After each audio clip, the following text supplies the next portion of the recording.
is from Luke chapter 9. Peter's declaration about Jesus.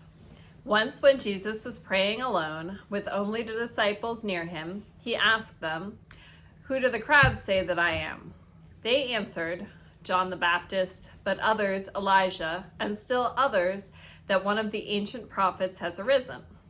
He said to them, "But who do you say that I am?" Peter answered, "The Messiah of God." Jesus foretells his death and resurrection. He sternly ordered and commanded them not to tell anyone, saying the Son of Man must undergo great suffering and be rejected by the elders, chief priests, and scribes, and be killed, and on the third day be raised.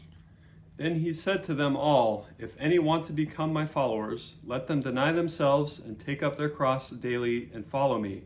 For those who want to save their life will lose it, and those who lose their life for my sake will save it.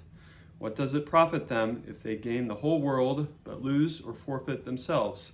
Those who are ashamed of me and of my words, of them the Son of Man will be ashamed when he comes in his glory and the glory of the Father and of the holy angels.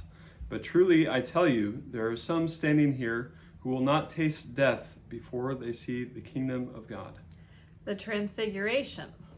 Now, about 8 days after these sayings, Jesus took with him Peter and John and James and went up on the mountain to pray. And while he was praying, the appearance of his face changed, and his clothes became dazzling white. Suddenly they saw two men, Moses and Elijah, talking to him. They appeared in glory and were speaking of his departure, which he was about to accomplish at Jerusalem. Now Peter and his companions were weighed down with sleep, but since they had stayed awake, they saw his glory and the two men who stood with him. Just as they were leaving him, Peter said to Jesus, "Master, it is good for us to be here. Let us make 3 dwellings, one for you, one for Moses, and one for Elijah," not knowing what he said. While he was saying this, a cloud came and overshadowed them, and they were terrified as they entered the cloud. Then from the cloud came a voice that said, "This is my Son, my chosen.